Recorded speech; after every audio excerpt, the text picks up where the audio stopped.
আর আল্লাহ নবীর ধর্মমন্ত্রী হলেন আবু বকর।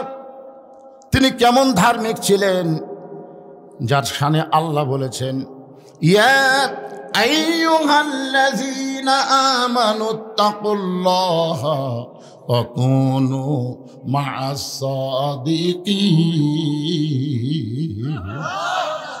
সাদিকিন শব্দের অর্থ হলো সিদ্দিক। সিদ্দিক আবু বকর রাদিয়াল্লাহু কিন্তু একটা ডিগ্রি আছে, নাম কি? সিদ্দিক। আল্লাহ বলতেছেন, তোমরা যারা আমাকে বিশ্বাস স্থাপন করো, যারা আমাকে বিশ্বাস করো, তোমাদের কলিজার মধ্যে যদি আল্লাহর ভয় রাখতে চাও, ওই আবু বকর সিদ্দিকের তোমরা দল করো, আবু বকর সিদ্দিকের তোমরা সাথী হয়ে যাও। তিনি কেমন ধার্মিক ছিলেন, ফেরেশতা জিবরাইল এসে নবীকে সালাম দিলেন। সালাম দেওয়ার পরে বলে, ইয়া রাসূলুল্লাহ, এই সালামটা স্বয়ং আল্লাহ তাআলা আপনাকে দিয়েছে। নবী আমার দাঁড়িয়ে বললেন, জিবরাইল, আল্লাহ আমার দোস্ত। আল্লাহ কি? আমার দোস্ত। এই কারণে আল্লাহ আমাকে তোমার মাধ্যমে সালাম দিছে। জিবরাইল বলেন, হুজুর, আল্লাহ শুধু আপনাকে সালাম দেয়নি, আপনার ধর্মমন্ত্রী আবু বকরকেও আল্লাহ সালাম দিছে। সঙ্গে সঙ্গে নবী বললেন, জিবরাইল, আমি আল্লাহর দোস্ত, এই কারণে আল্লাহ তোমার মাধ্যমে আমাকে সালাম দিল, কিন্তু আমার আবু বকরকে আল্লাহ সালাম দিল। এই সালামটা কে পৌঁছাইবে?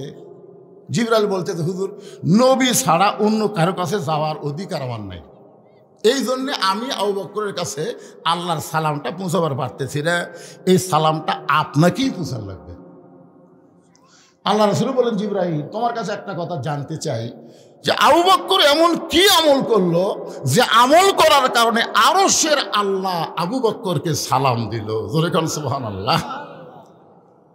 ফেরেশতা জিবরাইল বলে, ইয়া রাসূলুল্লাহ, আমি জানি না কোন আমলের কারণে আল্লাহ আবু বকর সালাম দিল, এটা আমি জানি না। নবী বলতেছেন, আমিও তো জানি না। তো জিবরাইল বলে, হুজুর, আমিও জানি না, আপনিও জানেন না, এটা জানবার গেলে আপনাকে তদন্ত করা লাগবে। আপনি একটু তদন্ত করে দেখেন তো, কোন আমলের কারণে আল্লাহ আবু বকরকে সালাম দিল। দুনিয়ার সবাই যখন ঘুমায় আছে, এমন সময় আল্লাহ নবী তদন্ত করার জন্য আবু বকরের বাড়ির দিকে রওনা দিলেন। এক সময় আবু বকরের জানলার কাছে নবী কানটা লাগায় শোনেন, ঘরের ভিতরে ছোট বাচ্চার মতো ফুফায়া ফুফায় কাঁদতেছে। রাসূল বলে, আল্লাহ, এই দুনিয়াতে যাকে আপনি 1 নম্বর জান্নাতের সার্টিফিকেট দান করে দিলেন, দুনিয়াতে 10 জনকে জান্নাতের সার্টিফিকেট দেওয়া হয়েছে। খালি মনে করবেন না যে 10 জনই জান্নাতি, তা কিন্তু না, সমস্ত সাহাবীরাই জান্নাতি। জোরে কোন সুবহানাল্লাহ। যাদের নামের পিছনে রাদিয়াল্লাহু তাআলা আনহু আছে, আছে না নাই? সাহাবীদের নাম বলতে আমরা কি বলি? রাদিয়াল্লাহু আনহু। আল্লাহ কোরআনে বলেছেন, রাদিয়াল্লাহু আনহু ওয়া রাদু আন যালিকা লিমান খাশিয়া রাব্বাহ। যাদের পিছনে রাদিয়াল্লাহু শব্দ থাকবে, তারা সকলেই বিনা হিসাবে জান্নাতে যাবে। সুবহানাল্লাহ বলেন। এক সময় ফেরেশতা জিবরাইল এসে নবীকে বললেন, ইয়া রাসূলুল্লাহ, আল্লাহ পাক আমাকে জানাইলো আপনাকে জানানোর জন্যে ৭০,০০০ আপনার উম্মতকে আল্লাহ বিনা হিসাবে জান্নাত দিয়ে দিবে। আপনারা সুবহানাল্লাহ করেন, কিন্তু নবী সুবহানাল্লাহ কয় না। নবী সুবহানাল্লাহ কয় না। নবী বলতেছে, জিবরাইল, আল্লাহ ৭০,০০০ ইমানদারকে বিনা হিসাবে জান্নাত দিবে। আমার সাহাবী তো ১৬ লক্ষ। কত? ১৬ লক্ষ। ১,২৫,০০০ আমারই সাহাবী। তাহলে কিয়ামত পর্যন্ত আমার উম্মতের কি হবে? ফেরেশতা জিবরাইল কয়, ইয়া রাসূলুল্লাহ, এই পর্যন্তই তো আল্লাহ আমাকে জানা আছে, আমি তো আর জানি না। তা আল্লাহ তখন ওমরকে বল, রাসূল তখন ওমরকে বলল, ওমর, তোমার কি মনে হয়? ওমর তো চিন্তা করে, আমি তো 2 নম্বরতে আছি। জোরে কোন কয় নম্বর? ৭০,০০০ তো বহু পরে, আমি তো আছি 2 নম্বরে। ওমর ফারুক নবীর দিকে তাকায় বললেন, ইয়া রাসূলুল্লাহ, আপনি ওজা হামতে, ওস্তাদ যেমন ছাত্রও তেমন। জোরে কোন সুবহানাল্লাহ। আমরা খালি বাপ হয়ে নামাজ পড়ি, বেটা আড়িয়ার মতো ঘুম পাড়তে সব ডাক দেই না, মনে করি আমি বাপ জান্নাতে গেলি হই, বাপ বেটার যা হয় হোক। অথচ আল্লাহ কোরআনে বলেছেন, কু আনফুসাকুম ওয়া আহলিকুম নারা, জাহান্নামের আগুন থেকে তুমি একলা বাঁচলে হবে না, তোমার আহাল পরিবার সবাইকে নিয়ে বাঁচা লাগবে। জোরে কোন কথা ঠিক কি না? তুমি বাপ নামাজ পড়ো, তুমি দাদা নামাজ পড়ো, অথচ তোমার নাতি ন্যাপের মধ্যে ঘুম পাড়ে, তোমার কিছুই মনে হয় না। তোমাকে জিজ্ঞাসা করা হয় কি ব্যাপার, আপনি নামাজ পড়েন, আপনার ছেলে? আমার মতন বয়স হোক পড়বি। নামাজ কি তোমার মতন বয়সে পড়ার সময়? 7 বছর থেকে নামাজের তালিম দেওয়া লাগবে, 10 বছর থেকে জোর করে ধরার লাগবে। আর তোমার বেটার বয়স এখন 22 বছর, ওই সারাদিন আড়িয়ার মতন ঘরে আর ফজরের সময় ঘুম পাড়ে। আর তুমি বাবার সামনে কাতার নামাজ পড়া জান্নাতে যাবা, এত সোজা না। আল্লাহ নবী বললেন, জিবরাইল আমার আইন মন্ত্রী যখন বলেছে আমিও যা আপনিও তাই, আপনিও যা আমিও তাই, তাহলে এটা গ্রহণ করা হলো না। যাও আল্লাহর কাছে যাও। ফেরেশতা জিবরাইল বলতেছি, ইয়া রাসূলুল্লাহ, আল্লাহ আপনার নবী তো ওই ৭০,০০০ বিনা হিসাবে জান্নাতি গ্রহণ করলো না। নবী তার আইন মন্ত্রীকে বলল, সেও বলল আমিও যা নবুতে, মানে নবীও যা আমিওতে। তা আল্লাহ বলতেছে, আমি তো একবারে লিখে ফেলে দিছি কলম দিয়ে, এইটা তো আর পরিবর্তন করা যায় না। তবে একটা কাজ করো, নবীর কাছে যায় বলো যে প্রত্যেক একজনের ৭০,০০০ করে বিনা হিসাবে তাদেরকে জান্নাতে দেওয়া হবে। জোরে কান সুবহানাল্লাহ। হিসাব করে দেখেন তো, ৭০,০০০, আবার একজনে যদি ৭০,০০০ হয়, ৭০,০০০ করে এরকম ৭০,০০০ বার ইকুয়ালটি আসবে প্রায় ৪০০ কোটির মতন। সেই হিসাবে আমরাও আশা করতে পারি যে আমরাও হয়তো বিনা হিসাবে জান্নাতি। জোরে কান সুবহানাল্লাহ। কি নবী পাইছি ভাই, আহারে। আল্লাহ নবী বলেন, আল্লাহ যেই মানুষটা দুনিয়ার ১ নম্বর জান্নাতি, সেই মানুষটা এমন করে কেন কাঁদতেছে, এভাবে কেন কাঁদতেছে? নবী কিছু সময় কান্না শোনার পরে মসজিদ নববীতে চলে গেলেন। ফজরের নামাজের পরে আল্লাহ নবী সাহাবীর দিকে মুখ ঘুরায় দেখলেন আবু বকর সামনে কাতারে নবীর পিছনে নামাজ পড়েছে। আল্লাহ রাসূল বললেন, সাহাবীরা, আজকে আবু বকরের সঙ্গে আমার গোপন একটা কথা আছে। এই কথা যেই বলেছে সমস্ত সাহাবীরা দাঁড়ায় গেছে, বলে হুজুর তাহলে আমরা যাই, কারণ গোপন কথা বলবার গেলে তো আমাকে থাকা যাবে না। দেখেন নেতা কাক কয়, ইমাম কাক কয়। আজকে বাংলাদেশে যদি ইমাম বলে মুয়াজ্জিনের সাথে আমার গোপন কথা আছে, তখন মুসলিমরা বলবে তাহলে মুয়াজ্জিনের কি আপনি বাইরে যান, এই বলবে না? আপনার গোপন কথা বলবার চলে, হুজুর আপনি মুয়াজ্জিনগুলো বাসাইতে চান। কিন্তু সাহাবীরা ইমাম কেমন মানে, সবাই দাঁড়ায় বললেন, ইয়া রাসূলুল্লাহ গোপন কথা যখন আবু বকরের সঙ্গে আছে তাহলে আমরা চলে যাই।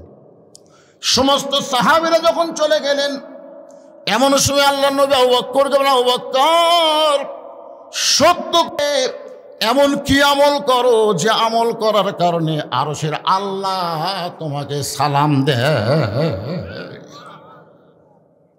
গাছ কাটলে গাছটা যেমন পড়ে যায়, আবু বকর তেমনি মাটিতে পড়ে বলতেছি, ইয়া রাসূলুল্লাহ এই অধমের এমন কোন আমল নাই, এমন কোন আমল আমি করিনি যে আমলের কারণে আল্লাহ আমাকে সালাম দিবে।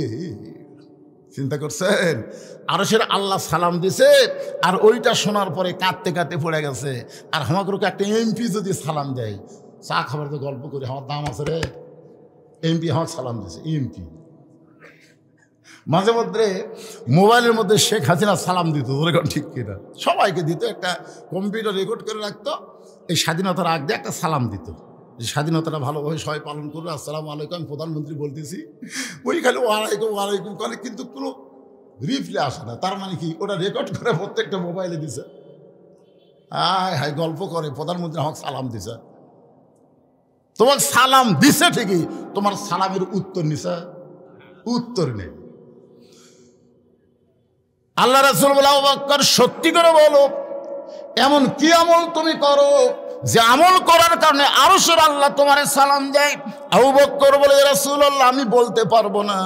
রাসূল বলেন, জিবরাইলও জানে না, আমি নবীও জানি না, তুমিও বলতে পারবা না, কিন্তু তদন্ত করে ধরা পড়েছ। সবাই যখন ঘুম পাড়ে এমন করে তুমি ঘরের মধ্যে কেন কাঁদতেছিলে? আবু বকর বলে, ইয়া রাসূলুল্লাহ তাহাজ্জুদের নামাজের পর ফজরের একটু সময় বাকি আছে, আর ওই সময়ের ভিতরে আমি আল্লাহর মোরাকাবা মুশাহিদায় লিপ্ত হলাম। মোরাকাবা মুশাহিদা এটা পিসাবে তৈরি না, রাসূল কিন্তু দীর্ঘ 3.5 বছর মুরাকাবা করেছেন জাবালে রহমত গাড়ে হীরার ভিতরে। জোরে কোন কথা ঠিক কিনা? যখন কোরআনের প্রথম 5টা আয়াত নিয়ে জিবরাইল আসলেন, তখন জিবরাইল কিন্তু তাকায় দেখে গর্তের ভিতরে একটা মানুষ বসে আছে এইভাবে।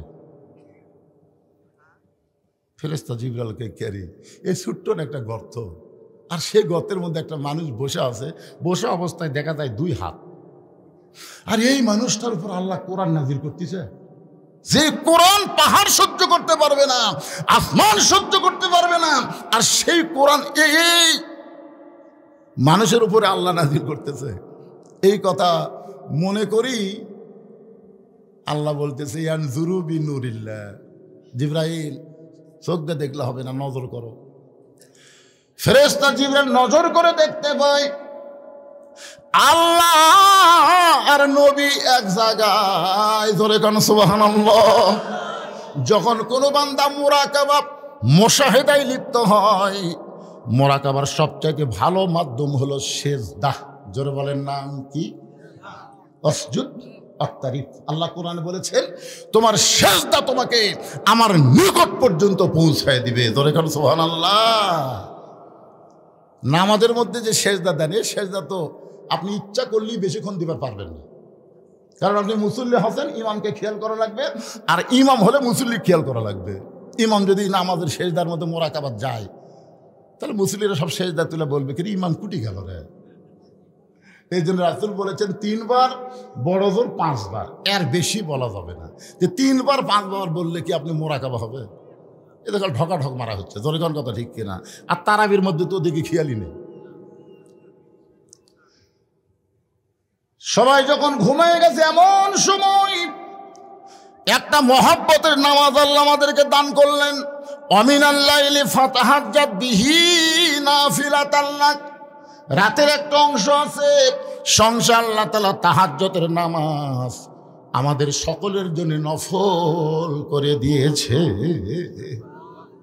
আল্লাহ রাসূল বললেন, সাহাবীরা 5 ওয়াক্ত নামাজ হলো ইবাদত, আর তাহাজ্জুদ হলো মহাব্বত। সাহাবীরা বললেন, হুজুর 5 ওয়াক্ত ইবাদত আর তাহাজ্জুদ হলো মহব্বত, এই দুইটার ব্যাখ্যা কি? আল্লাহ রাসূল বললেন, ইবাদতের ব্যাখ্যা হলো ইবাদতের মাধ্যমে মানুষ জান্নাত চায়, আর মহব্বতের ব্যাখ্যা হলো মহব্বতের মাধ্যমে মানুষ আল্লাহ চায়। আপনার বলেন তো, আল্লাহ আগে না জান্নাত আগে? আব্দুল কাদের জিলানী বলেছে যে আমাকে যদি আল্লাহ বলে যে আব্দুল কাদের তোমাকে আমি 8টা জান্নাত দিলাম, কিন্তু আমি আল্লাহ তোমার সাথে নেই, আমি আব্দুল কাদের একটাবারও জান্নাতের দিকে পা দিব না, কারণ আল্লাহ যদি আমার সাথে না থাকে আমি জান্নাতের দিকে কি করবো? আর যদি বল আব্দুল কাদের তুমি জাহান্নামে যাও, আমি আল্লাহ তোমার সঙ্গে থাকবো, আমি খুশি হয়ে জাহান্নামের দিকে পা বাড়াবো, কারণ আল্লাহ যদি আমার সঙ্গে থাকে তাহলে খালি আমি একলা আগুনে পড়বো না, আল্লাহও পড়বি। জোরে কোন কথা ঠিক কিনা? কিন্তু আমি তো জানি আমার জাতির পিতা ইব্রাহিম আল্লাহর মহব্বত নিয়ে যখন আগুনের চুলার মধ্যে পড়ে গেল, আল্লাহ সঙ্গে সঙ্গে বলে দিল আগুন জ্বলিস না, কারণ ইব্রাহিম একলা নাই, আমি আল্লাহ তার সাথে আছি। জোরে কোন সুবহানাল্লাহ। কুলনা ইয়া নারু কুনি বারদাম ওয়া সালামান আলা ইব্রাহিম। এই তাহাজ্জুদের মহব্বতের নামাজ হয় মুরাকাবা। আবু বকর বলে, রাসূলুল্লাহ আমি মুরাকাবার হালতে দেখতে পাই কে যেন ঘোষণা করতেছে আল্লাহ সবাইকে জান্নাত দিবে, আল্লাহ সবাইকে জান্নাত দিবে, শুধু একজনকে জাহান্নাম দিবে। আমার মনে এত বড় ভয়, ওই একজন যদি আবু বকর হয়। ইয়া রাসূলুল্লাহ আমার মনে এত বড় ভয়, সবাইকে আল্লাহ জান্নাত দিবে কিন্তু একজনকে জাহান্নাম দিবে, আমার এত ভয়। ওই ভয়টা পেয়ে আমি ছোট বাচ্চার মতন কান্না শুরু করে দিলাম। সঙ্গে সঙ্গে জিবরাইল এসে বললেন, ইয়া রাসূলুল্লাহ আবু বকরের ভয়ের কারণে আল্লাহ তাআলা বলতেছেন ইন্না আকরামাকুম ইনদাল্লাহি আতকাকুম, যার অন্তরে বেশি ভয় সে তত সম্মানিত হয়, আরশের আল্লাহ তাকে সালাম দেয়। এখন বলেন ধর্মমন্ত্রী হিসাবে আবু বকর কেমন? ধর্ম ভিতরে আছে না নাই? কেমন আছে? কোরআন দিয়ে যখন রাষ্ট্র চলবে, এই বাংলাদেশে ধর্মমন্ত্রী যিনি তিনি হতে পারবেন না। ধার্মিক মানুষকে ধর্মমন্ত্রী বানানো হবে। প্রয়োজনে মন্ত্রী শুধু নামাজ পড়বে না, মাঝে মধ্যে নামাজ পড়ানোর যোগ্যতা থাকা লাগবে। ধরে কোন ঠিক কিনা? আল্লামা সাইদি হুজুর যদি জীবিত থাকতো, আল্লাহর কোরআনের আইন চালু হলে তাকেই কিন্তু ধর্মমন্ত্রী বানানো হতো। জোরে কোন কথা ঠিক কিনা? আপনারা বলেন তো, তার মধ্যে ধর্ম কেমন ছিল? খালি ভালো। যত কথা বলে গেছে প্রত্যেকটা কথা অক্ষরে অক্ষরে ফলে যাচ্ছে। জোরে কোন কথা ঠিক কিনা? কিছুদিন আগে আমার এলাকার এক আওয়ামী লীগ নেতা আমাকে বলছে, হুজুর সাইদি সাহেব আসলে আল্লাহর ওলি। কে রে, এ কথা আগে কইসনি কেন? হুজুর বলবার চাই, কিন্তু দলের চাপ তো বলে পারি না। আসলে আওয়ামী লীগের মধ্যেও শতকরা 90% আওয়ামী লীগ সাইদি হুজুরকে খালি ভালোবাসে না, তার যে কোনো অপরাধ নাই এটাও তারা বিশ্বাস করে। শুধু ভারতের মালওয়ানের বাচ্চারা হাসিনাকে চাপ দিয়ে ইসলামী আন্দোলনের সিংহ পুরুষকে অন্যায়ভাবে ফাঁসির কাস্টে নিয়ে গেছে। ধরে কোন কথা ঠিক কিনা? যে কয়জনকে ফাঁসি দেওয়া হয়েছে তদন্ত করে দেখেন, তারা কোনো অপরাধের সাথে জড়িত না। বাংলাদেশে আল্লাহর কোরআনের আইন চালু করতে দেবে না বলে ভারত এরকম ষড়যন্ত্র করে। কারণ কি জানেন? কারণ কোরআন দিয়ে যখন বাংলাদেশ চলবে, তখন ভারতের দিকে বাংলাদেশ তাকাবে না, আমেরিকার দিকে বাংলাদেশ তাকাবে না, কোনো দেশের দিকে বাংলাদেশ তাকাবে না। বাংলাদেশ তাকায় থাকবে আমরা আল্লাহর দিকে। জোরে কোন কথা ঠিক কিনা? এখন আমরা তাকে আছি, ভারত যদি বন্ধ করে দেয় আমরা খামো কিরা? ফেরে পাগলা, তোমার ইমানই নেই। ভারত বন্ধ করে দিলে কি খাবা? ভারত কি দিবি? যদি আমরা আল্লাহর মুখাপেক্ষী হই, তাহলে আল্লাহ ভারতের জন্য রেজেক বন্ধ করে দিবি। জোরে কথা ঠিক কিনা? যেদিন থেকে ভারত চিনি বন্ধ করছে, আলু বন্ধ করছে, পেঁয়াজ বন্ধ করছে, আপনারা দেখেন তো বাংলাদেশে সেদিন থেকে দাম বাড়িছে না কমিছে? কথা কয় না বাড়ে। তার মানে ওমা মিন দাব্বাতিন ফিল আরদি ইল্লা আলাল্লাহি রিজকুহা। এই আয়াতের ব্যাখ্যা হলো, পৃথিবীতে এমন কোনো বিচরণশীল প্রাণী নাই যার রেজেকের ব্যবস্থা আল্লাহ করেন। আর আল্লাহ কোরআনে বলেন, ফালিয়াবুদু রাব্ব হাযাল বাইত আল্লাযী আত'আমাহুম মিন জু'ইন ওয়া আমানাহুম মিন খাউফ। আল্লাহু আকবার। আল্লাহ বলতেছেন ওই ঘর মানে কোন ঘর? আল্লাহর কাবা ঘরের মালিকের তোমরা গোলামি করো, নামাজ পড়ো, আমি আল্লাহর সাথে সাথে তোমাদেরকে 2টা পুরস্কার দিব। 1 নম্বর পুরস্কার হলো, ক্ষুধা তোমাদের থাকবে না, তোমাদের দারিদ্র থাকবে না, তোমাদের রেজেকের সমস্ত পেরেশানি আমি আল্লাহ তাআলা দূর করে দেব। ও আমানাহুম মিন খাউফ। ভারত তোমাদেরকে দখল করবে, আমেরিকা তোমাদেরকে দখল করবে, এই ভয় থেকে আমি আল্লাহ পুরোপুরি তোমাদের নিরাপত্তা দেব। ওদের অ্যাটম বোমা থাকতে পারে, তোমাদের ঈমান থাকবে, ঈমানের কাছে কোনো অস্ত্র কুলাবে না। জোরে বলেন কথা ঠিক কিনা? একটা অস্ত্র কুলাবে না। ঈমানের কাছে অস্ত্র ফুটবি? আরে ওরা ইসরায়েলকে এমন একটা অস্ত্র দিল যে ফিলিস্তিনের ছোট বাচ্চাকে টার্গেট করে গুলি করবে, কোনো সাউন্ড হবে না, বুঝবারই পারবি না।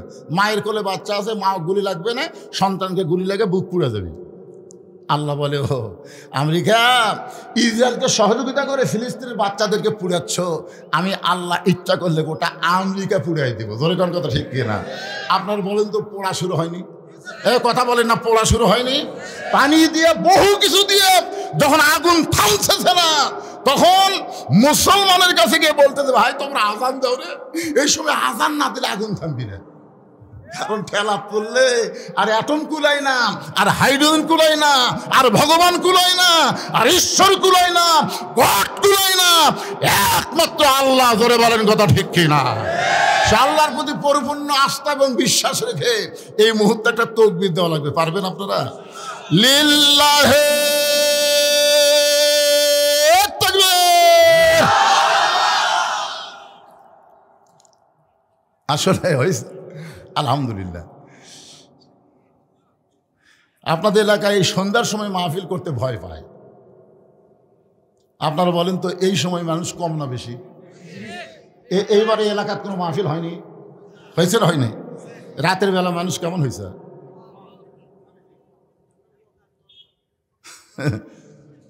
অনেকে মনে করে সন্ধ্যার সময় ওয়াজ করা মানুষ হবি না, এত মানুষ হয়েছে যে ঠান্ডার দিনে দেখেন সাইড খুলে দেওয়া লাগতেছে। ঠান্ডার দিনে আমরা ওটা কি জন্য দিছি, যেন বাতাস এসে আপনাদের না লাগে, কিন্তু মানুষের ঠেলা এখন সাইড খোলা লাগতেছে। একটু মনোযোগ দিয়ে শোনেন। আল্লাহ রাসূল ডাক দেন ওসমান, মনে আছে না ভুলে গেছেন? তখন ওসমান ছিলেন অর্থমন্ত্রী। রাসূল ওসমান, আল্লাহ তোমাকে এত সম্পদ দান করেছে, আল্লাহ তোমাকে এত সম্পদ দান করেছে, আর তোমার ভাইটা আজকে 3 দিন হলে না খেয়ে আস।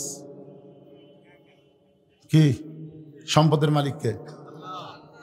ওসমানকে রাসূল বললেন, ওসমান আল্লাহ তোমাকে কত সম্পদ দিয়েছে তার হিসাব আছে? ওসমান বললেন, হুজুর আমার সম্পদ রাখার জন্য যে গুদামগুলো আছে, ওই গুদামের তালার চাবি টানতে একটা উট হিমশিম খায়। তালা না, খালি চাবি চাবি, ওই যে তালা লাগানোর পর যে আপনার কি কোন সোরানি কন্যা চাবি খান, এই চাবি টানতে একটা উট হিমশিম খায়, মাঝে মধ্যে বসা যায়।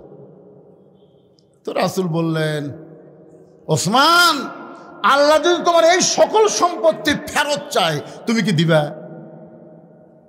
ওসমান সাথে সাথে ওই যে চাবি বহন করা উটটা এনে রাসূলের হাতে দিয়ে বলেন, ইয়া রাসূলুল্লাহ শুধু সম্পদ নয়, এই উটটাও দিয়ে দিলেন।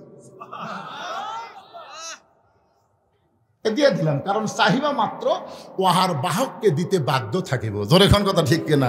টাকার উপর লেখা আছে না নাই? বাহক আসলে কে? চাহিবা মাত্র আর বাহককে দিতে বাধ্য থাকিব।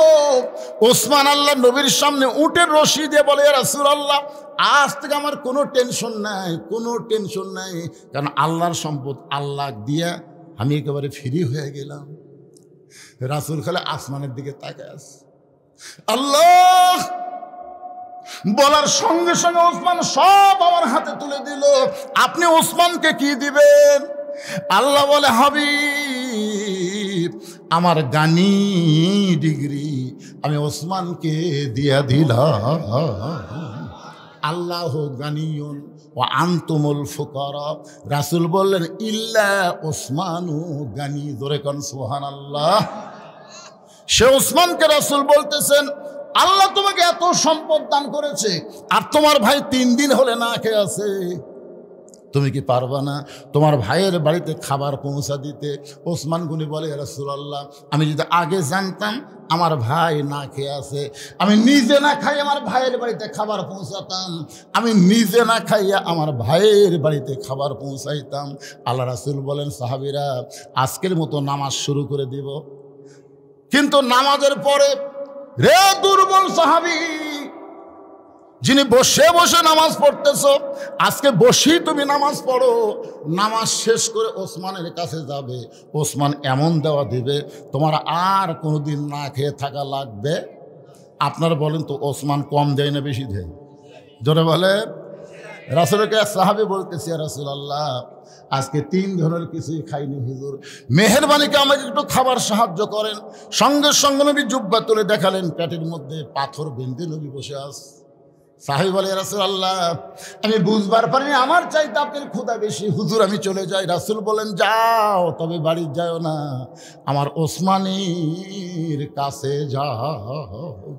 নবীর কথা মতো গরিব সাহাবী ওসমান গনির বাড়িতে সন্ধ্যার সময় গিয়া দেখে ওসমান গনির বাতির আলো বেশি, সলতা টাইনা আলো কম করতেছে। গরিব মনে মনে চিন্তা করে, আমার বাড়িতে এর চাইতে বেশি আলো জ্বলে, কিন্তু আমি সলতা টাইনা আলো কমাই না, এ তো কৃপণের বাপ। এর কাছে বলার আগেই ফুটুস দেই। নবীর কাছে গিয়ে বলে, রাসূলুল্লাহ আপনি দিবার পারবেন না ঠিক আছে, কিন্তু এমন কৃপণের কাছে আমার কেন পাঠাইলেন? আল্লাহ নবী বললেন, তুমি কি তোমার অভাবের কথা কইছো? বলে, স্বভাব দেখে বলার সুযোগ পাইনি। রাসূল বলে, আবার যাও। পরদিন সকালবেলায় ওই গরিব সাহেব ওসমান গনির দরবারে গিয়ে দেখে ওসমান গনির মাথার বালিশের তুলা বের হয়ে গেছে।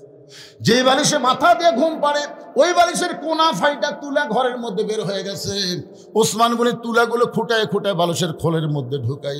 গরিব মনে মনে কয়, আর চাইতে বেশি তুলা যদি আমার ঘরে পড়ে থাকে আমি শামটা দিয়ে ঝাড় দিব, এরকম খুঁটায় খুঁটায় আবার খোলের মধ্যে ঢুকাবো না। এমন কৃপণ তো কোনোই কিছুই দিবে না।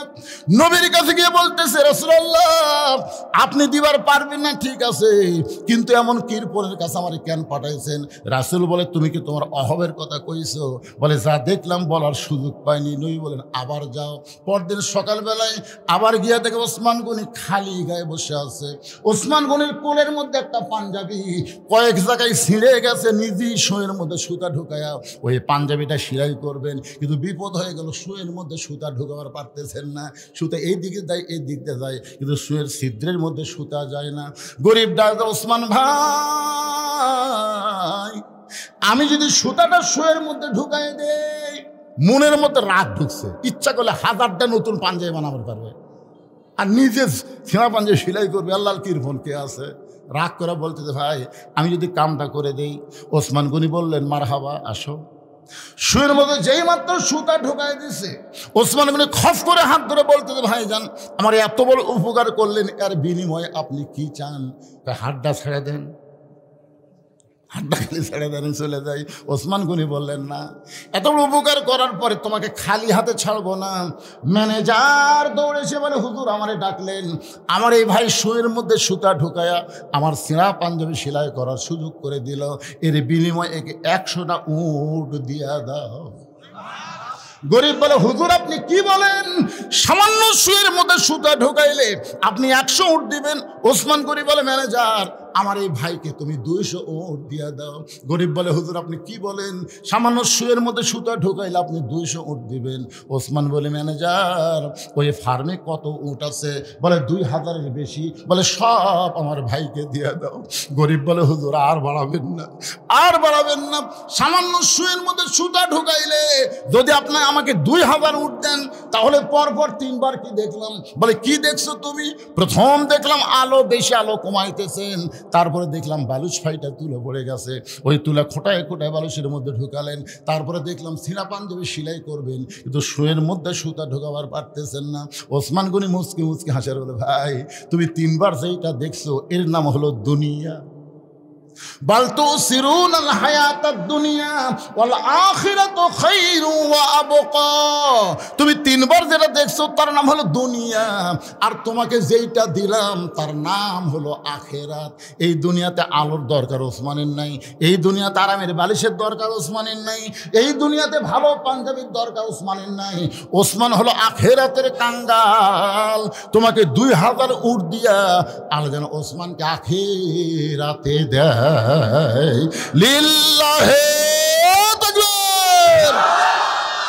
ওসমান যদি আখেরাতের কাঙ্গাল হয়, অর্থমন্ত্রী হয়ে আমার সামনে বসে যারা ওয়াজ শুনতেছেন, যারা দাঁড়িয়ে আছেন, আপনার কিসের কাঙ্গাল?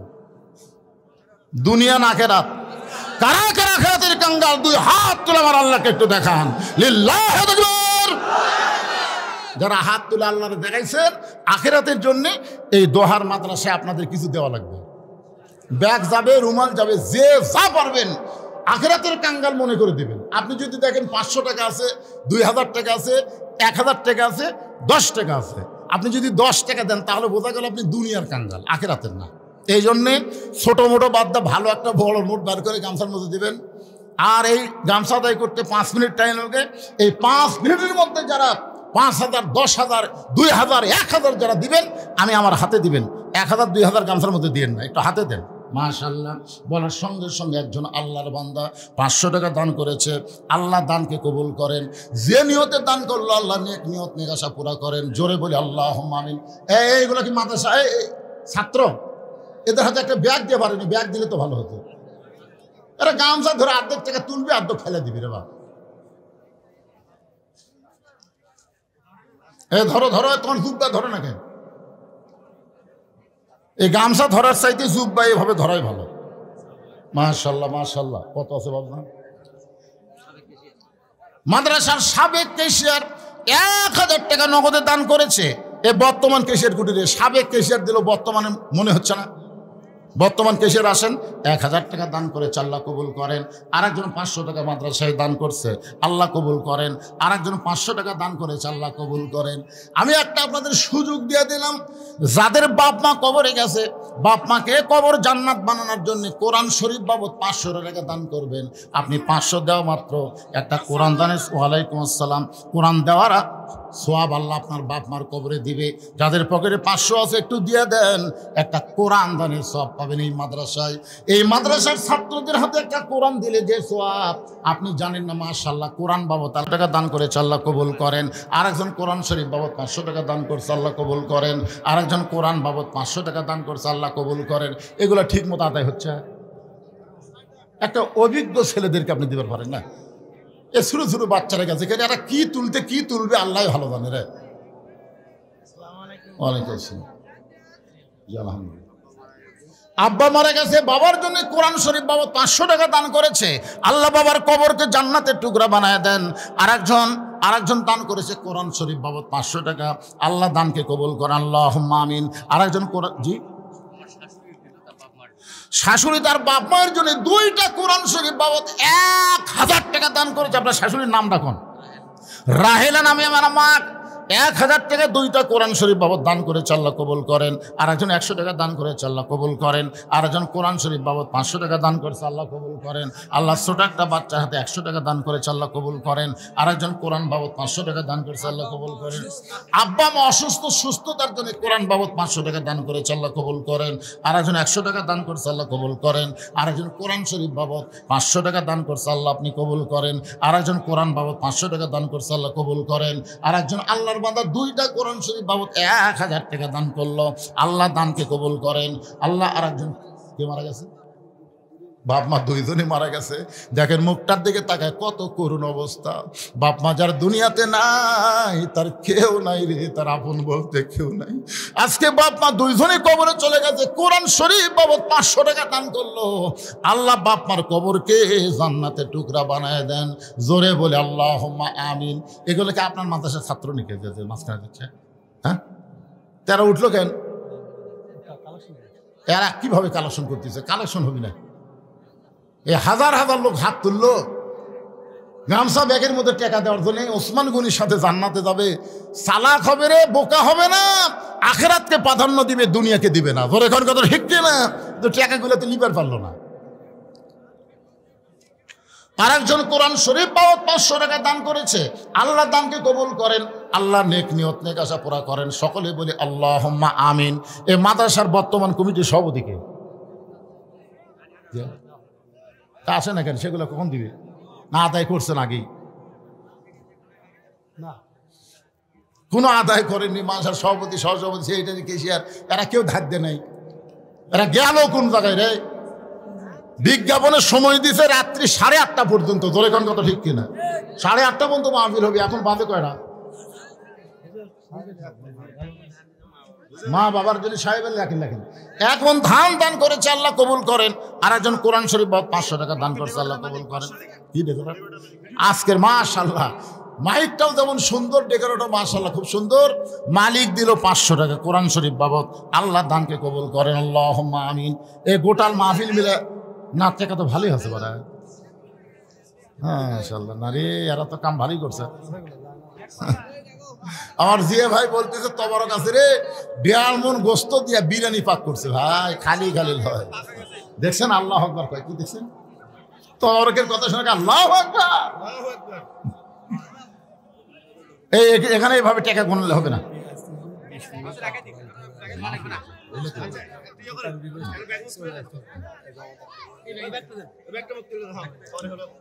হ্যাঁ, সবাই একটু জিকির করে লা ইলাহা। বেলায়েত আর আব্দুল হাকিম 2জন মিলে 2 মণ ধান করেছে দান মাদ্রাসায়, আল্লাহ দানকে কবুল করেন, আল্লাহুম্মা আমিন। হ্যাঁ, আরো যেগুলো দান আদায় করছে মেয়েদের মধ্যে কে গেছে? মেয়েদের মধ্যে আমার মায়েরাও দান করবে। তো কোরআন শরীফ বাবদ 500 টাকা মায়েরা দিবে, কিন্তু লেওয়ার বিশ্বস্ত লোক লাগবে। মাশাআল্লাহ। আল্লাহ তোমার একজন বান্দা কোরআন শরীফ বাবদ 500 টাকা নগদে করছে দান, আল্লাহ দানকে কবুল করেন, আল্লাহুম্মা আমিন। হ্যাঁ, আশরাফ আলী আধা মণ ধান করলো দান, আশরাফ আলীর দানকে আল্লাহ আপনি কবুল করেন। as-সাদাকাতু তারিদ্দুল বালা, দান সদকা করলে বালা মুসিবত দূর হয়ে যায়। এই যে আলু লাগাছেন, কত বালা বিপদ আছে আলুর উপর, জানেন? হালুবালু করা লাগবে, হালুবালু। এমন দাম কমে যাবি যে জমির থেকে বাড়িতে নিয়ে আসবে। তা আল্লাহ যেন দাম না কমায়, বিপদ থেকে যেন আলুকে হেফাজত করে, ধানকে হেফাজত করে যেন দান করেন। আমিনুল ইসলাম লেখেন, আমিনুল ইসলামের নাম লেখেন ভাই, আমিনুল ইসলামের নাম লেখেন। 100 টাকা নগদ, বাকি 1 মণ ধান করছে দান। আমিনুল ইসলামের দানকে আল্লাহ আপনি কবুল করেন। আল্লাহুম্মা আমিন। কবুল করো, কবুল করো মোদের কামনা। দানকারীকে দিবেন জান্নাত, আল্লাহ নিরাশ করবেন না। আল্লাহ তোমার একজন বান্দা কোরআন শরীফ বাবদ 500 টাকা দান করেছে, আল্লাহ দানকে কবুল করেন। আল্লাহুম্মা আমিন। রাসূল বলেন, সাহাবীরে আসরের নামাজ যখন শেষ হবে, নামাজ শেষ করে তুমি ওসমানের কাছে যাবে, ওসমানে এমন দেওয়া দিবে তোমার আর কোনোদিন না খেয়ে থাকা লাগবে না। আপনার বলেন তো, ওসমানের কাছে যদি দেয়, ওসমান কম দিবে না বেশি দিবে? জোরে বলেন না, কম দেবে না বেশি দিবে? কিন্তু সাহাবী ছোট বাচ্চার মতন হাউমাউ করে কাঁদতেছে। আল্লাহ নবী বলেন, সাহাবী নামাজ শেষ করার পরে ওসমানের কাছে গেলে ওসমান এমন দেওয়া দিবে না খেয়ে থাকা লাগবে না। এই কথা শুনে তুমি হাউমাউ করে কান্দো কেন? 2 বস্তা, মাশাআল্লাহ। আল্লাহ আলু এখন আর চিন্তা করতেছে অনেকে, আর জমি আমার জমি আছে হুজুর, ওই দিছে তখন আল্লাহ তো গোটা এলাকার জন্য রহমত দিবে। কতগুলো আলু কিন্তু ভিতরে ঘুগরি পোকা ধরবে, জাহিদুলটা তেল তেলা থাকবে, আপনাদের ঘুগরি পোকা আর খাঁকড়া বাঁকড়া বেচার গেলে দাম হবে না। সাবেক কেশিয়ার আমজাদ মুহুরী 4টা কোরআন শরীফ বাবদ 2000 টাকা দান করেছে, আল্লাহ তার দানকে কবুল করেন। সাবেকগুলো আসতেছে, বর্তমান কেউ এখন মতো আলো না, বর্তমানের কেউ আসেনি, সাবেকগুলাই বেন আবার বর্তমান করা লাগে পারে। কি নাম? আব্দুল সাত্তার বাবাজি আমার 1 মণ ধান করছে দান, আল্লাহ দানকে কবুল করেন। আল্লাহুম্মা আমিন। 8 মণকে দিল, 8 মণ কি যায়? মোহাম্মদ 8 মণ ধান দান করেছে, আল্লাহ মোহাম্মদের দান আল্লাহ কবুল করেন। রাসূল বললেন, সাহাবীরে নামাজ শেষ করে ওসমানের কাছে যাবে, এই কথা শুনে তুমি কান্না শুরু করে দিলে। সাহাবী বলতেছে, রাসূল আল্লাহ, আল্লাহ কোরআনে বলেছেন, ইয়া আইয়ুহাল্লাযীনা আমানুস্তাঈনু বিস-সাবরি ওয়াস-সালাহ ইন্নাল্লাহা মা'আস-সাবিরিন। রে ঈমানদারেরা, যদি কিছু পাবার চাও তাহলে ধৈর্য আর নামাজের মাধ্যমে কার কাছে? ওসমানের কাছে না আল্লাহর কাছে? ওসমানের কাছে না আল্লাহর কাছে? চিন্তা করে দেখেন, নবী নবী বলেছে, আর সাহাবী বলতেছে ইয়্যাকা না'বুদু ওয়া ইয়্যাকা নাস্তাঈন। ওগো আল্লাহর নবী, আমি 3 দিন হলে না খাওয়ার পরেও আমার ধৈর্য এমন বেড়ে গেছে, দরকার হলে আমি না খাইয়ে মরে যাবো, কিন্তু আল্লাহ বাদ দিয়ে আমি ওসমানের কাছে যাব না, কারণ আমি জানি রেজেক্ট দেওয়ার মালিককে। কথা কয় না কেন?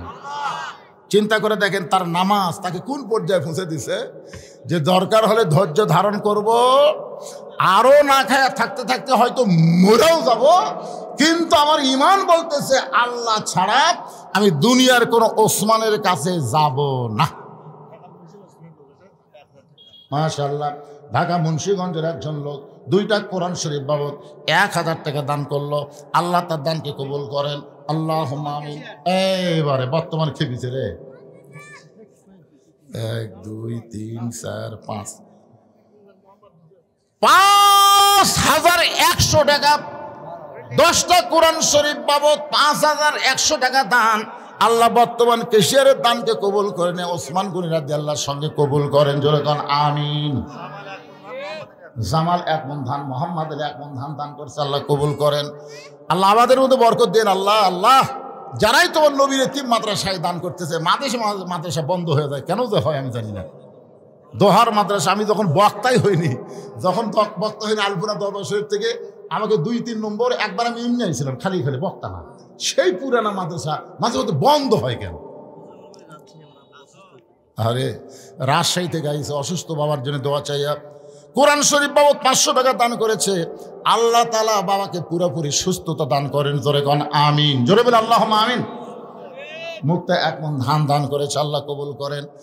সঙ্গে সঙ্গে আল্লাহ নবী বললেন, আজকে আসরের নামাজ দেরিতে হবে, আজকে আসরের নামাজ দেরিতে হবে। তার মানে বোঝা গেল ইমাম ইচ্ছা করলে নামাজ 2-4 মিনিট আগেও পড়তে পারবে, দেরিতেও পড়তে পারবে। যেরকম আজকে এখানে কিন্তু এশার নামাজ একটু আগে হচ্ছে, তাই হয়নি ভাইজান? মানে আজান দেওয়ার সাথে সাথে হচ্ছে, তার মানে ইমাম বলছে আজকে নামাজ একটু আগে হবে, আজকে ইমাম বলতেছে আসরের নামাজ একটু দেরিতে হবে। আর আপনার মুসল্লি না, সময়ের আগে আমরা নামাজ পড়বো না, সময়ের পরে আমরা যাবো না। ইমামকে যদি এই কথা কেউ বলে, ফতুয়া বলতেছে, সঙ্গে সঙ্গে ওই ইমামের পিছনে তার নামাজ বাতিল হয়ে গেল। কারণ যদি তুমি তাকে ইমাম মানতে, নেতা মানতে, তার মুখের উপর কথা বলার কোনো সুযোগ তোমার থাকতো না। ইমাম সাহেব একদিন খুতবার আগে একটু সুন্দর বয়ান করতেছে, মেরাজের উপর আলোচনা করতেছে। এক মুসল্লি আসাই, হুজুর কি ঘড়ির দিকে তাকাবেন না, সময় জ্ঞান আপনার নাই, কেন তুই কে বলে আসলি? মানে আল্লাহর ঘর পছন্দই করে না, ঢুকাই বার হবার চাই। জোরে কর কথা, ঠিক কিনা? আল্লাহ বলেছেন যতই চেষ্টা করো, তোমার নামাজ আমার কাছে এক পয়সারও দাম নাই। কারণ বিশ্ববরী ওয়াসসালা, ধৈর্য যদি না থাকে তার নামাজ হবি না। এই জন্য জুমার দিনের ফরজ কি জানেন? জুমার দিনের ফরজ হলো ইজা নুদিয়া লিস-সালাহ মিন ইয়াউমিল জুমআহ ফাসআউ ইলা যিকরিল্লাহ। আযান দেওয়ার সাথে সাথে তোমাদেরকে মসজিদে আসতে হবে। হাঁটনটা আস্তে আস্তে হাঁটতে হবে না, জোরে জোরে জোরে জোরে হেঁটে মসজিদে ঢোকা লাগবে। আর তুমি সবার শেষে আসবে, হুজুর ঘড়ি দেখেন। আল্লাহ বলেছে এরা হলো ফাওয়াইলুল লিল মুসাল্লিন, এরা হলো আল্লাহর কাছে ঠাট্টাকারী, নামাজি না। একটু মনোযোগ দিয়ে শুনবেন। রাসূল বললেন আজকে আসরের নামাজ দেরিতে হবে। আকবর সরকার, আজকেই আমি প্রথম করতেছি ওয়াজ এবং আদায়, আমার রেকর্ডে নেই, আছে বিপদ কি করবেন? মাগরিবেরও 1 ঘন্টা আগে আমি যাচ্ছি, আমাকে দাওয়াত নেওয়ার সময় বলছে মাগরিব থেকে আপনাকে সময় দেওয়া হবে। বিজ্ঞাপনও দিয়েছে 8:30 পর্যন্ত। কারণ আমার আর একটা মাহফিল আছে দেখেই তো আমি এইভাবে লিখছি। দাসগ্রামের দিকে একটা করে আসা, ওটি আর একটা করছি, আজকে এটি করে আবার আর একটা করা লাগবে। হ্যাঁ, কি কথা? চিন্তা করবেন না যে আপনারা এই বুড়া মানুষকে এরকম কষ্ট করাচ্ছেন। আমি তো সময় মতো যাচ্ছি, আমার সময় মতো দেয়নি। আমি চেয়ারম্যানের মুখের দিকে চাই, ভাই বলেছে আমি 9টার আগে আপনাকে ছুটি দেব। এখন আস্তে আস্তে ঘড়ি খুঁটি যাচ্ছে, এই 9টার আগে মানে বোঝায়। কোরআন শরীফ বাবদ 1000 টাকা দান করেছে, আল্লাহ দানকে কবুল করেন, জোরে করেন আমিন। জিল্লুর রহমান 2টা কোরআন শরীফ বাবদ 1000 টাকা দান করলো, আল্লাহ তার দানকে কবুল করেন, সকলে বলে আমিন। আচ্ছা সব লেখা থামতো, আর এখন কর না। আল্লাহর নবী বললেন আজকে আসরের নামাজ দেরিতে হবে। এই কথা বলে নবী ওই দুর্বল সাহাবীর দিকে রওনা দিলেন, দুর্বল সাহাবীর দিকে রওনা দিলেন। নবী মেহরাব থেকে দুর্বল সাহাবীর দিকে যাচ্ছেন। ওমর ফারুক নবীর সামনে হাঁটু গেড়ে বসে নবীর জুব্বা ধরে বললেন, ইয়া রাসূলুল্লাহ, আপনার জুতার পরশে আল্লাহর আরশ ধন্য হয়ে গেছে। সুবহানাল্লাহ কন না কেন? আপনারা শুনলেন না? ওয়াজের প্রথমে বললাম তোর পাহাড়ের ধুলি লাগিয়া মুসা নবীর সম্মান বেড়ে যায়, নূর নবীজির জুতার ধুলায় আল্লাহর আরশ ধন্য হয়। আলহামদুলিল্লাহ। হুজুর আপনার জুতার পরশে আল্লাহর আরশ ধন্য হয়ে গেছে, আপনি কেন দুর্বল সাহাবীর কাছে যাবেন? খালি হুকুম দেন, আমি আপনার কাছে নিয়ে আসতেছি, চ্যাং দোলা করে নিয়ে আসবো, কোলত করা নিয়ে আসবো। ওমর ফারুকের গাওয়ার শক্তি কম না বেশি? কথা কন না কেন? প্রথম তাকবীর দিয়েছে হযরত ওমর। হুজুর ঈমান গ্রহণ করছি, আপনি হত্যা করবেন আসেন। আমার চাইতে বড় সন্ত্রাসী মক্কার জমিনে কেউ নেই। সে যদি কলমা পড়ে নবীর পক্ষে যায় আর আমরা আল্লাহু আকবার মিয়ান করে কব না, আজকে কাবার আঙ্গিনে জোরে জোরে স্লোগান হবে। উমর সবার আগে যায় জোরে স্লোগান দিতে, আবু জেহেল উতবা সাইবার পাতলা পায়খানা হচ্ছে, হায় হায় হায় কাক মারার জন্য পাঠালাম, আসে কি করতেছে। এখন জোরে তাকবীর দিলে আবু জেহেল উতবা সাইবা থাকবার পারে, কারণ শয়তানও দৌড়ায়, যার মধ্যে শয়তান আছে সেও ভয় পায়। বাংলাদেশে 15.5 বছর ওই দলের লোকেরা কিন্তু তাকবীর দিবার দেয়নি, জোরে কম ঠিক কিনা? দিবার গেলি হুজুর ভাই এখন কি কয় রে, লিল্লাহি তাকবীর। আল্লাহ রাসূল বলেন, ওমর শুধু দুর্বল সাহাবীকে তাকায় দেখো না, শুধু দুর্বল তাকায় দেখো না, আমি নবী কি জন্য যাচ্ছি তুমি বুঝবার পারতেছো না। নবী তাকায় দেখে পিছনে একজন সাহাবী দাঁড়ায় আছে। রাসূল বলেন, এজলিস, বসো বসো। সাহাবী বলতে, হুজুর আমি একটা রাখাল সাহাবী, আপনার পিছনে এসে নামাজ পড়তে দেরি হয়ে যায়, কারণ উট দুম্বা চলাতে চলাতে যে আযান শুনি দৌড় দেয়, আসা দেখি মসজিদ ভরে গেছে, বারান্দা ভরে গেছে, এখানে শেষ কাতারে আপনার ভিতরে নামাজ পড়লাম। তো আসরের নামাজের পর আপনি যখন কিছু বলতেছিলেন আমি দূরে বসেও শুনবার পাই, কিন্তু আপনার পবিত্র চেহারা ঠিক মতো দেখবার পাই না।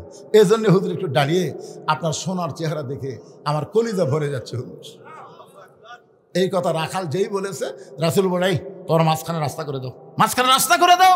সমস্ত সাহাবী নড়ে সরে রাস্তা করে চিন্তা করতেছে আল্লাহর নবী হয়তো রাখালকে বলবেন আয় আয়, কিন্তু নবী রাখালকে না ডাক দিয়ে বরং নবী রাখালের কাছে গিয়ে কপালে একটা চুমু দিয়ে বুকের মধ্যে নিলেন। এই হাদিসটা ইমাম মালিক চয়ন করে বলতেছেন, পৃথিবীর যেখানেই তুমি থাকো না কেন, তুমি যদি নবীর দরুদ বেশি বেশি আমল করো, নবীর সুন্নাত আদর্শ যদি গ্রহণ করো, নবীর প্রেম যদি তোমার কলিজার মধ্যে থাকে, তোমাকে মদিনায় যাওয়া লাগবে না, মদিনার নবী তোমার ভাঙ্গা বাড়িতে এসে দেখা দিবে। ওমর দুই চোখ দিয়ে শুধু দুর্বল সাহাবী তাকায় দেখো, একবার নজর করো, ইত্তাকু ফিরাসাতাল মুমিনিনা ফাইন্নাহু ইয়ানজুরু বিনুরিল্লাহ। উমর ফারুক দুই চোখ বন্ধ করে তাকায় দেখে ওই সাহাবীর ভিতরে এমন একটা পাওয়ার, যে পাওয়ারে কাঁপতে কাঁপতে উমর ফারুক পড়ে গেলেন। সাহাবীরা বলল, ইয়া রাসূলুল্লাহ, উমর ফারুক পড়ে গেল, আমরা কি তার হুঁশ ফিরাবো? রাসূল বলেন, নিজে নিজে হুঁশ ফিরে পাবে। এক সময় উমর ফারুক হুঁশ ফিরে পেলেন। রাসূল বলেন, ওমর, তোমার মতন শক্তিশালী মানুষ যাকে চ্যাং দোলা করে আমার কাছে নিয়ে আসবার চাইলা, তার দিকে তাকায় তুমি এভাবে কাঁপতে কাঁপতে পড়ে গেলে। ওমর ফারুক বলে, ইয়া রাসূলুল্লাহ, আমি নজর করে দেখি ওই দুর্বল সাহাবীর ইমানের পাওয়ার এত বেশি। রাসূল বললেন, কত বেশি? ওমর ফারুক বললেন, আসমানের সূর্যকে যদি মেঘের মধ্যে লুকিয়ে দেওয়া হয়, আর ওই দুর্বলের ইমান যদি সূর্য ওই দাগায় দেওয়া হয়, ওই সূর্যের চাইতেও বেশি আলো হবে। আর এই পাওয়ারটাই কেবলমাত্র নামাজের মাধ্যমে অর্জন হবে। কার মাধ্যমে হবে? ইন্না সালাতা তানহা আনিল ফাহশাই ওয়াল মুনকার। একমাত্র নামাজই পারে মানুষকে যাবতীয় খারাপি ফাহিশা থেকে বাঁচাই দিতে। আগামীতে আমরা বাংলাদেশে এমন একটা দলকে ক্ষমতায় দেখতে চাই, যেই দল সংসদে গিয়ে সবার আগে নামাজ কায়েমের বিল পাশ করবে। জোরে কোন কথা ঠিক কি না? এমন একটা দল আমরা দেখতে চাই। এখন কোন দল গেলে নামাজের কায়েমের বিধান পাশ করবে, এটা আপনারা মনে মনে চিন্তা করে তারপরে ডিসিশন নেবেন। কারণ আল্লাহ কোরআনে বলেছেন, আল্লাযীনা ইম্মাক্কান্নাহুম ফিল আরদ। পৃথিবীর মধ্যে এমন আল্লাহ কোরআনে বলতেছেন, আল্লাযীনা ইম্মাক্কান্নাহুম ফিল আরদ। পৃথিবীর মধ্যে কোনো মুসলমানকে যখন ক্ষমতা দেওয়া হবে, ওই মুসলমান ক্ষমতার চেয়ার পাইয়াই তার 1 নম্বর দায়িত্ব হলো আকামুস সালাত, নামাজ কায়েম করা। আজকে আমাদের যে ছেলেরা আপনার এখানে মাগরিব ইশার নামাজ পড়লেন আর বাহিরে হইচই করলো, যখন নামাজ কায়েমের বিল পাস হবে, হইচই করার টাইম আছে? নামাজের জামাত শুরু হতে বেড়া ঘুরতেছ, আসা ধরে বুঝলেন, ধরে পাশার কাপড় তুলে 5টা করে যখন চামড়া চাবুক দিয়ে বাড়ি মারবি না, প্রত্যেক বাড়িতে চামড়া কাটা যখন রক্ত বাড়াবি, পাশা লাইবি আর খুবই যেন বলবো না। একটা ছেলে যদি 5 ওয়াক্ত নামাজ পড়ে, ওই জীবনেও কোনো মেয়ের দিকে তাকাবি না। তাকাবার গেলেই আল্লাযীনা ইম্মাক্কান, আল্লাহ কোরআনে বলতেছেন যে কুল্লিল মুমিনিনা ইয়াগুদ্দু মিন আবসারিহিম। মুমিন পুরুষ যারা হবে 5 ওয়াক্ত নামাজি হবে, পর নারীর দিকে তারা একবারও তাকাবে না। তাদের ভিতরে এমন ভয় হবে, পরের বউ আমি দেখবো কেন, পরের মেয়ে আমি দেখবো কেন, আমারই তো বউ আছে। যত দেখা লাগবে টাকা থেকে দেখবো, দেখা আর সোয়াব, দেখা আর সোয়াব। নিজের বউ দেখলে সোয়াব, পরের বউ দেখলে পাপ। এই জিনিসটা অন্তরের মধ্যে আল্লাহ তাআলা জাগরণ সৃষ্টি করে দিয়ে। ভাইজান, আমি যতটুকু আলোচনা করতে চাইছিলাম হয়তো ততটুকু পারলাম না। যে সময় নিয়ে আইছিলাম সে সময় আমি পাইলাম না। কি করব, সামনে একটা মাহফিল থাকার কারণে আজকের মতো এখানে আলোচনা শেষ করতেছি। সবাই ইস্তেগফার পড়েন। আস্তাগফিরুল্লাহ রব্বি মিন কুল্লি জামবি ওয়া তুবু ইলাইহি। আস্তাগফিরুল্লাহ রব্বি মিন কুল্লি জামবি ওয়া তুবু ইলাইহি। লা হাওলা ওয়ালা কুওয়াতা ইল্লা বিল্লাহিল আলিয়্যিল আযীম। মাশাআল্লাহ। বাপ মা দুইজনই মারা গেছে, দুইজনে মারা গেছে। বাপ মা রুহের মাগফিরাতে 2টা কোরআন শরীফ বাবদ 1000 টাকা দান করেছে। আল্লাহ বাপ মার কবরকে জান্নাতের টুকরা বানায় দিক। সকলে বলে আমিন। কিছু বলবেন না? ওইরকম করলে হবে না, মাহফিল আছে, এরকম হবে। আপনি সাথে সম্পর্ক নষ্ট হয়ে যাবে। আসসালামু আলাইকুম। আসলে আমি একজন প্রতিনিধি, কিন্তু আমি উভয় সংকটে পড়ে গেছি। মোশাররফ ভাই ফোন করে বলতে চাই আমি কুন্দর, আর হুজুর বলতে চাই আমি ওয়াজ করে ঠান্ডা মারবো। এখন আপনারা ডিসিশন জানেন যে আসলে আমাদের একদম সবার প্রিয় মানুষ, পার্শ্ববর্তী 1 কিলো দূরে, এবং যদি হুজুর যদি এখানে না থাকে তাহলে আপনারা তো থাকবেন না। আমি আপনাদেরকে অনুরোধ করবো হুজুর ভাই এবং আপনাদেরকে ধরে ধারণ করার জন্য অনুরোধ করবো, যেহেতু আমাদের কাছে কাছের মানুষ, কারো ইচ্ছা আছে যদি কথা বলে হুজুর ভাই আমার করার জন্য অনুরোধ 5 মিনিট আপনি এখানে থাকবে। তারা হয়তো ওই গ্রুপ বলে থাকবে, আমি হয়তো এখন থেকে একটু সারা খবর আর কি বুঝতে পারছেন না। আপনাকে বুঝতে হবে, বিবেক দিয়ে বোঝা লাগবে। বিবেক দিয়ে চিন্তা করেন যে আপনারা কি চাচ্ছেন যে এলাকায় আমি না আসি, আপনারা কি চাচ্ছেন? কিন্তু আমি একটাই বক্তা বাংলাদেশের, সময়ের প্রাধান্য দিই। যাই আমাকে দাওয়াত দিচ্ছেন, যখন আমার সময় তার 1 ঘন্টা আগে আমি আসি। তাহলে মোশাররফ ভাইয়ের কাছে বিজ্ঞাপন যখন দেওয়া হচ্ছে তখন তিনি সময় দেখছেন 8:30 পর্যন্ত। তো 8:30 পর্যন্ত সময় দেখে উনি সময়ের দিকে খেয়াল না করেন, কিন্তু আমার তো ওখানে 9টায় তুলে দিবি। আমি ওনাকে বলছি ওই মাহফিল আমাকে 9টায় টেতে দিবে, কারণ শীত বেড়ে গেছে, বেশি শীতের কারণে মাহফিলের সময় পরিবর্তন হচ্ছে। তা আমার যাইতে তো 1 ঘন্টা লাগবে, তাহলে আমি ওই মাহফিলটা ধরবো কেমনে? আপনার তো বললেন হুজুর 5 মিনিট, 5 মিনিটের মধ্যে যদি না আসে আর আসার পরে উনি বক্তব্য শুরু করে, আমি তখন ওনার বক্তব্য শুনে নামে গেলে আপনার কি খুশি হবেন? আবার কয় কোহুলির মধ্যে, কোহুলি মানে কি? 5 মিনিট 5 মিনিট যখন কইছে, তারপর আমি আল্লাহর একজন বান্দা কোরআন শরীফ বাবদ মনসুর রহমান 3000 টাকা দান করেছে, 6টা কোরআন শরীফ বাবদ। আল্লাহ দানকে কবুল করেন, আল্লাহ নেক নিয়ত নেক আশা পুরা করেন। সকলে বলি আল্লাহুম্মা আমিন। একটু জিকির করেন লা ইলাহা ইল্লাল্লাহ, লা ইলাহা ইল্লাল্লাহ, লা ইলাহা ইল্লাল্লাহ, জোরে লা ইলাহা।